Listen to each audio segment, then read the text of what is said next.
रफ़ी साहब और शम्मी कपूर साहब, इस कॉम्बिनेशन के बारे में बहुत बार बोला गया है। और कोई भी एक हीरो और कोई भी एक प्लेबैक सिंगर्स के जो कॉम्बिनेशन हिंदी फिल्म इंडस्ट्री में रहे हैं, उसमें इनका नाम बहुत ऊपर आता है और एक से एक सुपर हिट गाने हम सब जानते हैं। लेकिन इस कॉम्बिनेशन के बारे में एक बात जो है ना, वो बहुत ही कम बोली जाती है। हालांकि ज़्यादातर लोग जानते भी नहीं हैं।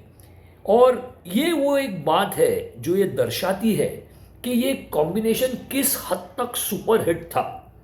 क्या है वो बात, जानते हैं। Hi friends, welcome to Half Ticket Music. Your host Milind आपके वेलकम्स यू।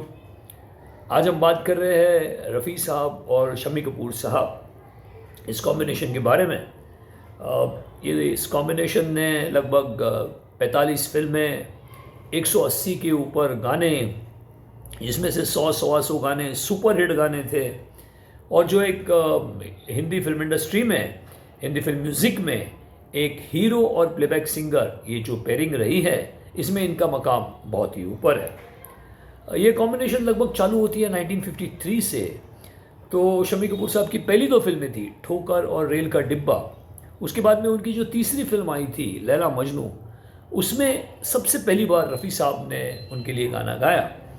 और वहाँ से लेके ये पैर बहुत सारी फिल्में उन्होंने की आगे 1957 तक, जिसमें लगभग 8-10 फिल्में थी, 20-22 गाने थे। फिर उसके बाद में वो फिल्म आई 1957 में, तुम सा नहीं देखा, जिसने शम्मी कपूर साहब को स्टार बना दिया।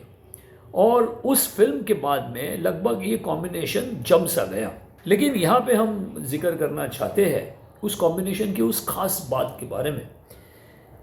इस कॉम्बिनेशन की कमाल ये थी कि 1957 तुम सा नहीं देखा के बाद में अगले लगभग 1970 तक, मतलब 13 साल, उसमें सारी ही फिल्मों में रफ़ी साहब ने इनके लिए गाने गाए। लेकिन उसमें कुछ ऐसी फिल्में थी उस पूरी जर्नी में, जो फीमेल प्लेबैक सिंगर थी, उनका योगदान इस फिल्म में सिर्फ ड्यूएट्स तक लिमिटेड है। उसके आगे फीमेल प्लेबैक सिंगर्स के इंडिपेंडेंट गाने कोई भी नहीं है। ऐसी कितनी ही फिल्में हैं कि जहाँ पे एक फिल्म में रफ़ी साहब ने इनके लिए 5 गाने गाए, 6 गाने गाए, 7 गाने गाए। लेकिन मज़े की बात या अचरज की बात यह है कि पूरी फिल्म होती है जहाँ पे सिर्फ मेल प्लेबैक सिंगर गाना गाता है, या पूरी फिल्म होती है कि जहाँ पे फीमेल प्लेबैक सिंगर, और हम कौन फीमेल प्लेबैक सिंगर्स की बात कर रहे हैं? हम बात कर रहे हैं लता दीदी की, हम बात कर रहे हैं आशा ताई की, सुमन कल्याणपुर जी की, गीता दत्त जी की, शमशाद बेगम जी की। मतलब उस दौर के जितने भी super hit female playback singers थे, उनकी हम बातें कर रहे हैं। तो ये मकाम यूँ आ गया था कि इस फिल्म के सक्सेस के लिए किसी भी फीमेल प्लेबैक सिंगर की इंडिपेंडेंट सोलो की कोई ज़रूरत नहीं पड़ी। और अगर फीमेल प्लेबैक सिंगर को यूज़ किया गया तो वो सिर्फ एक ड्यूएट के लिए। और एक बात गौर करने वाली है, इसमें सिर्फ शंकर जयकिशन साहब ही नहीं, और मैं इनका नाम इसलिए ले रहा हूँ क्योंकि इस कॉम्बिनेशन में सबसे ज़्यादा गाने, म्यूज़िक जो दिया था वो शंकर जयकिशन साहब ने दिया था। इस एक्सपेरिमेंटेशन को सिर्फ उन्होंने ही नहीं किया, हालांकि सबसे पहले इसका एक्सपेरिमेंटेशन किया वो थी उषा खन्ना जी। उसके बाद में नेचुरली शंकर जयकिशन साहब ने बहुत फिल्मों के लिए किया। वहाँ तक बात नहीं रुकते, म्यूज़िक डायरेक्टर रवि ने किया, उसके बाद में पंचमदा ने किया। और इतना ही नहीं कि इतने उस वक्त के बड़े म्यूज़िक डायरेक्टर ओपी नैयर साहब, उन्होंने भी ये किया। इसका मतलब म्यूज़िक डायरेक्टर्स को एक कन्विक्शन आ गई थी कि अगर फिल्म का म्यूज़िक हिट कराना है शम्मी कपूर साहब के, तो शम्मी कपूर साहब के सोलोज ले लो, उसके बाद में ड्यूएट्स के लिए फीमेल प्लेबैक सिंगर्स को लेके आओ। बस ये अगर फॉर्मूला बन गया तो फिल्म का म्यूजिक सुपर हिट हो सकता है, जो कि हुआ। उस फिल्मों की जो फीमेल एक्ट्रेसेस थी, लीड एक्ट्रेसेस थी, वो कौन थी? अब वो थी मधुबाला जी, वो थी नूतन जी, वो थी शकीला जी, बबीता जी, राजश्री जी, शर्मिला जी थी। उसके बाद में आशा पारेख जी थी। उसके बाद में कल्पना जी थी। अभी आप देखिए, ये जितनी भी एक्ट्रेसेस के मैंने नाम लिए, उन्होंने अपने कैरियर में या तो शम्मी कपूर साहब के साथ में फिल्म करने के पहले या उसके बाद में, तब बहुत कमाल के सोलोज उनके ऊपर पिक्चराइज हुए थे। लेकिन जब इस कॉम्बिनेशन की बात आती है वहां पे वो महज ड्यूएट्स गाते हैं जो फीमेल प्लेबैक सिंगर्स ने गाए हैं, और बाकी सारी दारोमदार आ जाती है फिल्म म्यूजिक हिट करने की शम्मी कपूर और मोहम्मद रफ़ी कॉम्बिनेशन। अब देखिए इस कॉम्बिनेशन का, इस पेयर का ये सक्सेस का एक प्रमाण है कि चाहे वो प्रोड्यूसर हो, डायरेक्टर हो, म्यूजिक डायरेक्टर हो, ये सारे कन्विंस्ड है कि सिर्फ रफ़ी साहब के सोलोस और ड्यूएट्स जहाँ पे फीमेल प्लेबैक सिंगर्स आते हैं, ये फॉर्मूला अगर आपने रखा तो भी फिल्म का म्यूजिक सुपर हिट हो जाता है। अभी मैं आपको एक एक करके फिल्मों के नाम बता देता हूँ जहाँ पे ये कमाल का काम हुआ है। पहली फिल्म याद आती है दिल दे के देखो, जो नाज़िर हुसैन साहब की फिल्म थी, डेब्यू फिल्म थी आशा पारेख जी की। उषा खन्ना जी म्यूजिक डायरेक्टर थी। अब उस फिल्म में 4 ड्यूएट्स थे जो रफ़ी साहब ने गाए थे आशा ताई के साथ में, सारे ही सुपर हिट। तो एकम दो प्यार की कसम है, यार चुलबुला है, हसीन सूरत बुरी हो बुरा नहीं। और उसके साथ में रफ़ी साहब ने 6 सोलोज गाए थे, 6 सोलोज, 10 गाने, 10 के 10 गानों में रफ़ी साहब थे। दिल देख देखो, दिल देख देख में घर बोले घनन घनन, बोलो बोलो कुछ तो राही मिल गए राहों में, हम और तुम और ये दिलरुबा मेरी नीता। अगली फिल्म 1961 में आई थी बॉयफ्रेंड। अब उसमें एक्ट्रेस थी मधुबाला जी, नो लेस।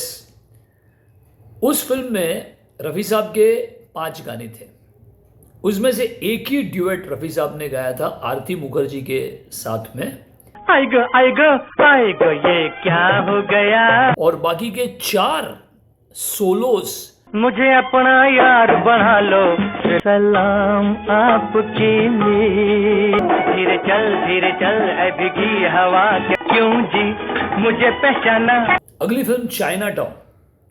इसमें लीड एक्ट्रेस थी शकीला जी और इसका म्यूजिक दिया था रवि जी ने। अब इस फिल्म में 8 गाने थे, 8 के 8 गाने, सारे गानों में रफ़ी साहब। देखो जी एक बाला जोगी, बड़ा कातिल है मेरा यार चिन्ना चिन चिंटू, कुछ तेरा फसाना मुझसे न पूछो हम कहाँ, यम्मा यम्मा यम्मा बार बार देखो। प्रोफेसर। अभी इस फिल्म में म्यूजिक था शंकर जयकिशन साहब का, कल्पना जी का डेब्यू था।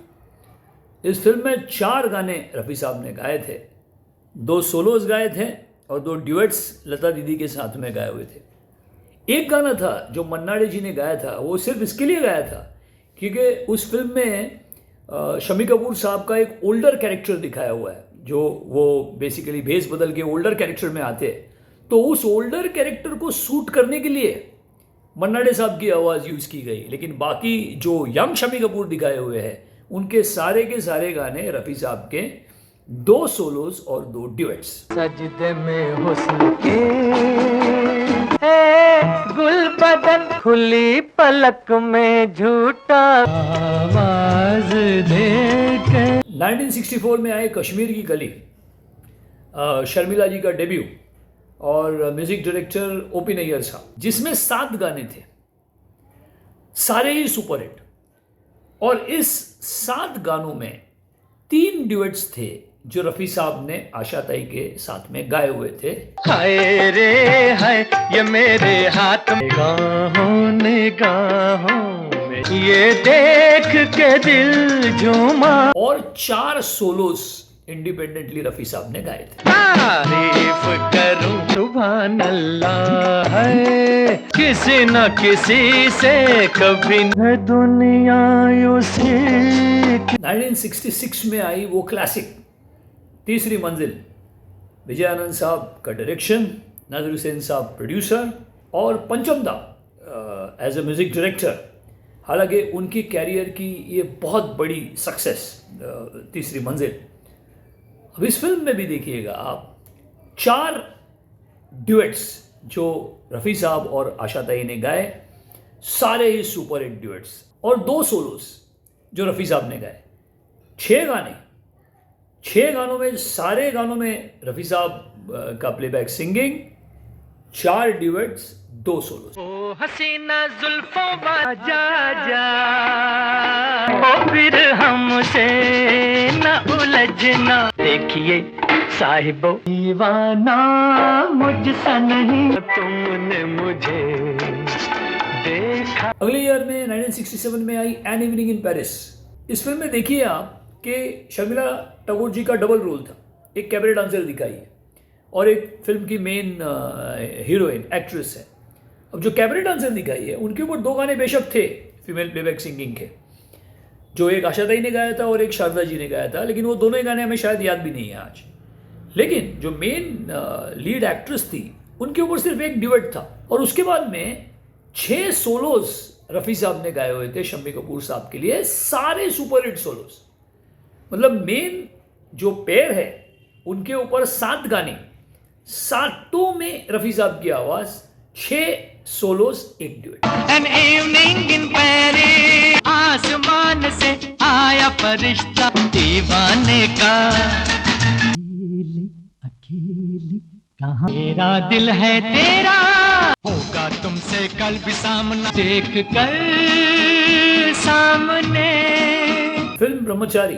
अब फिल्म में 6 गाने, 6 गानों में सिर्फ 1 ड्यूएट जो रफ़ी साहब ने गाया था सुमन कल्याणपुर जी के साथ में, और 5 सोलोस।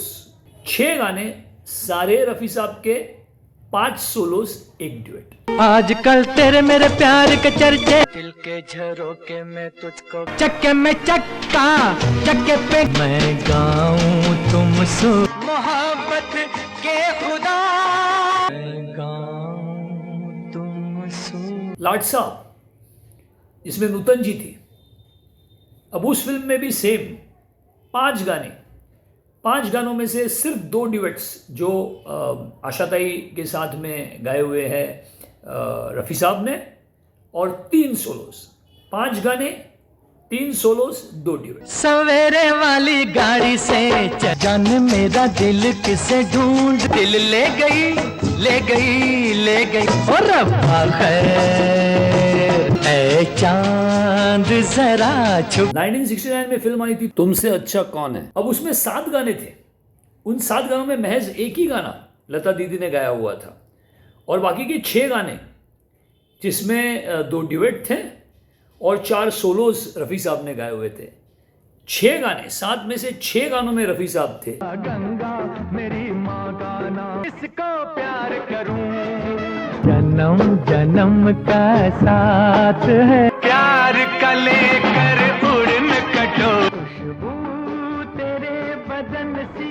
वैसे ही बहुत सारी और भी फिल्में हैं जहाँ पे अगर 7 गाने हैं, 8 गाने हैं, तो 7 गाने रफ़ी साहब ने गाए हुए हैं। महज कोई एक आध गाना फीमेल प्लेबैक सिंगर ने गाया होगा, जैसे बसंत फिल्म है, उसके बाद में कॉलेज गर्ल है, उसके बाद में दिल तेरा दीवाना है, राजकुमार है, बदतमीज़ है, और ऐसी कितनी सारी फिल्में हैं जहाँ पे 80% 90% ऑफ द सॉन्ग्स रफ़ी साहब और शम्मी कपूर कॉम्बिनेशन के हैं।